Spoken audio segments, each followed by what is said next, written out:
तो जिसके बारे में अब हम बात कर रहे हैं, जैसा कि मैं बोलता हूं कि हर 10 में से, है ना,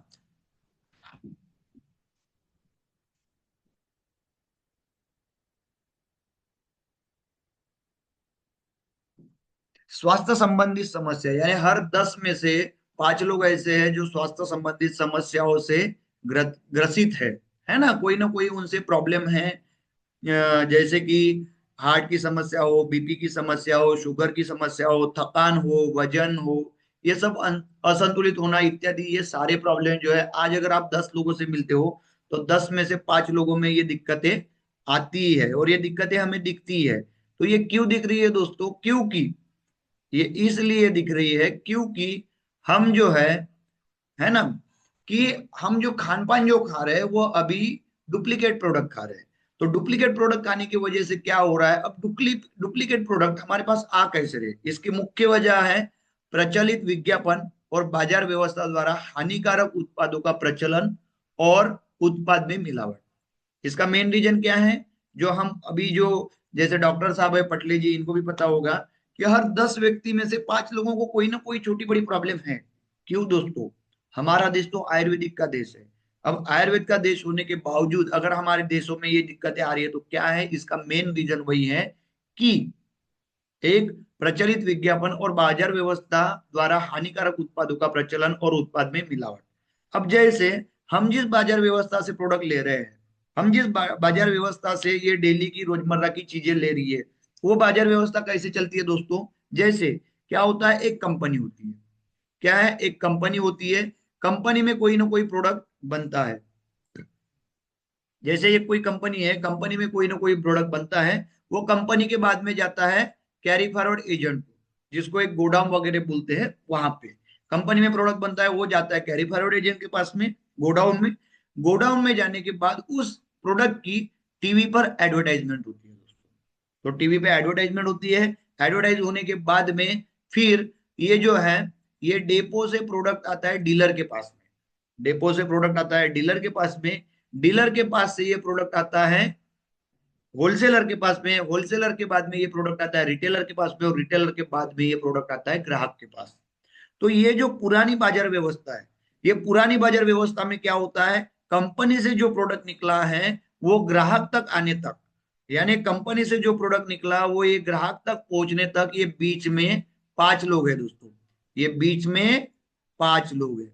अब यही 5 लोगों में कुछ हमें अवगुण दिखे।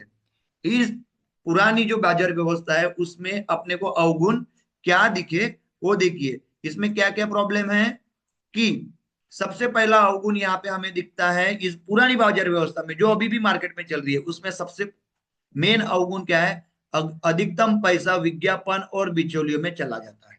ये पुरानी बाजार व्यवस्था में क्या हो रहा है? अधिकतम पैसा विज्ञापन में, यानी ये देखो टीवी एडवर्टाइजमेंट हो रही है और ये बीच के 5 लोग हैं, तो अधिकतम पैसा इन बिचौलियों में जा रहा है। दूसरा अवगुण क्या है? बीच के लोगों को प्रोडक्ट में मिलावट करने का मौका भी मिल जाता है। जैसे कि कोई कंपनी, कंपनी ने तो ओरिजिनल प्रोडक्ट बना के बेच दिया, लेकिन यहाँ पे जो डेपो वाले हैं, ये गोडाउन वाले होते हैं या बड़े बड़े डीलर होते हैं, ये लोग क्या करते हैं? मिलावट करते हैं। तो इन लोगों को मौका मिल जाता है मिलावट करने का। आपने बहुत सारे न्यूज़पेपर में देखे होंगे, नागपुर में तक एक इतवारी करके एरिया है, वहां पे बहुत बड़ा सराफा बाजार है, वहां तक भी चाय पत्ती जो आती है आपकी, उसके मार्केट्स में आते हैं समझो 1 लाख पाउच, लेकिन वहां से निकलते हैं 2 लाख पाउच। जैसे तेल की मैं बात करूं, वहां से कंपनी से आता है 1000 टीन या 1000 कैने, यहाँ पे बचती है 2000 कैने या 1500 कैने। क्यों दोस्तों? क्योंकि ये बीच के लोग मिलावट करते हैं। और उसके बाद में तीसरा है दोस्तों यहाँ पे टैक्स की चोरी।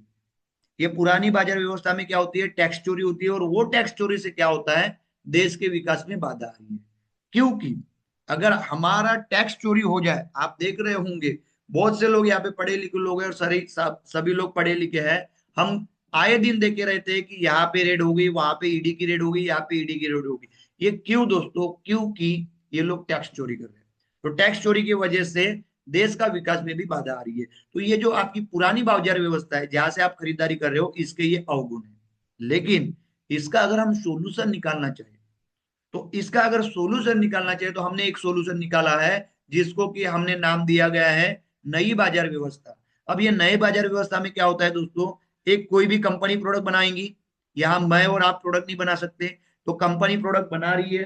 कंपनी प्रोडक्ट बनाने के बाद में क्या हो रहा है, प्रोडक्ट कंपनी ने बना लिया, कंपनी ने प्रोडक्ट बनाने के बाद में ये नई बाजार व्यवस्था में क्या होता है, बीच का डेपो वाला भी नहीं है, एडवर्टाइजमेंट वाला भी नहीं है, यहाँ पे डीलर्स भी नहीं है, होलसेलर भी नहीं है, रिटेलर भी नहीं है। डायरेक्ट कैसी होती है, एक डायरेक्ट सेलिंग सिस्टम के माध्यम से, यानी हम जो कर रहे हैं वो डायरेक्ट सेल कर रहे हैं, प्रोडक्ट हम डायरेक्ट सेल कर रहे हैं, तो डायरेक्ट सेलिंग के माध्यम से कंपनी से डायरेक्ट प्रोडक्ट आ रहा है ग्राहक के पास में, कंपनी में बना और डायरेक्ट सेलिंग के माध्यम से वो डायरेक्ट ग्राहक के पास में आया।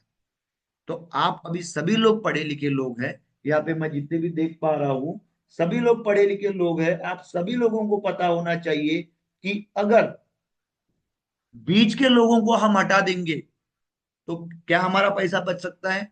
जी हाँ, बिल्कुल हमारा पैसा भी बच सकता है, हमारे यहाँ पे कोई प्रोडक्ट की मिलावट भी नहीं कर सकता और यहाँ से टैक्स चोरी भी बचा सकते हैं। तो ये है नई बाजार व्यवस्था। नई बाजार व्यवस्था से क्या होता है, direct company to customer product आ जाएंगे दोस्तों। अब ये अगर नई बाजार व्यवस्था में हम लोग अगर इसका फायदा लेते हैं, ये नई बाजार व्यवस्था का अगर हम लोगों ने